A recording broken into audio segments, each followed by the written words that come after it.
Get some more reaction. If you want to react to this, by the way, 0800 111 40 41. Let me bring in now Paul Maliri, who joins me, former Essex police officer, now runs X Jobs, which helps other former officers to find work. And of course, Suella Baverman is Home Secretary in charge of the police. And many criticism levelled against her in the last few days, much of the criticism levelled against her has been that she's perhaps potentially undermined the role of the police going into those protests at the weekend on Armistice Day. Paul, thank you for coming on. Good morning to you. Good morning, Sonia. Thank you for having me on this morning. Are you surprised to hear this news this morning, Paul? I'm not really surprised. I think what she did, she over-egged it. She tried to redress the balance through society because all that the popular media has been showing is the protests, and there hasn't been a balanced view. And it's also shown police officers becoming actively engaged. And I get the fact that we police by consent, but fist-pumping protesters and standing by and letting things happen. But I'm going to caveat that because those things that are happening, the terrorist calls and what have you, what the police are doing in the background is a fantastic job of gathering the intelligence. You cannot fight 200,000 people. There are not enough police officers in the UK to take a battle like that on. So what they actually do is they've got the technological ability to get the films, get the audio, and then go and arrest the suspects. But what the police don't do very well is their comm strategy is very, very poor on a lot of these things. They don't stand up on the highest bridge and say, we've arrested these people. Thank you for your information. Give us more information to combat this. They don't do that. They're shrinking violets when it comes to it. And that is the major problem. But the people that came down, the right wing that came down, they don't represent me. I have my views in politics and around the whole Palestine-Israel situation. But these people do not represent me. And by her doing what she did, actually probably made it worse. People came down in their small groups and they started fighting the police, and it just gave it a bad reputation. But Mark Rowley's got a very, very difficult job.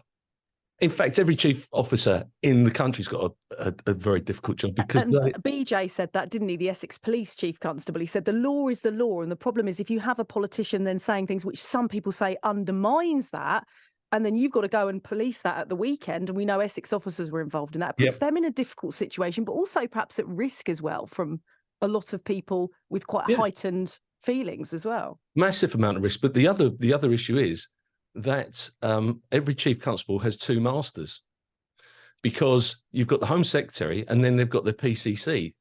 Now, the PCC in London is Sadiq Khan, and he's got his views, his political affiliations, and they don't always marry up with the affiliations. But the police should police without fear or favour. Most people won't know that leading up to an election, you cannot express any view whatsoever as a police officer around politics. In the same way as being a journalist, there's a purdah. You cannot do it. So when you do that, it causes no end of problems to the whole situation, because you're supposed to be there without any affiliation whatsoever. So it's a very difficult situation for policing right across the UK. Yeah, and we're looking now, all eyes on who's going to replace Suella Baverman. And I suppose some of those conversations, those themes are going to continue, aren't they?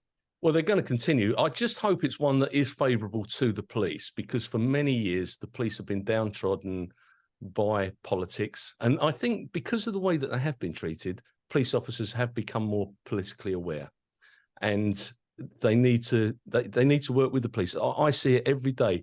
The amount of CVs that we get in from people that are still in the police service because they want to leave, the terms and conditions, and it's the Home Secretary that can change all that. What would you like to see, whether it's James Cleverly? I mean, there's a whiff that it could be that person today taking on the job, if rumours are to be believed, because he's been down into Downing Street this morning. If it's James Cleverly, if it's somebody else, if it's David Cameron, even as Simon Dedman was saying, what do you think police would like to see from a future Home Secretary as their priority? If I'm honest with you, I wouldn't want to see David Cameron in there. He was instrumental in the impact relating to the Sheehy report back in '92, albeit he wasn't in politics as such then, but he was an influencer around that. So I wouldn't particularly want to see him. James Cleverly, he's a nice guy. Whether he's got the operational credibility, and of course I live on his district, and he's got all the issues with Wethersfield. And immigration is a massive topic. You know, we can't shy away from that because it has an impact on everybody, whether it's your local doctors, but the narrative becomes right wing. It actually inflames things, and it makes people think more extreme around these situations.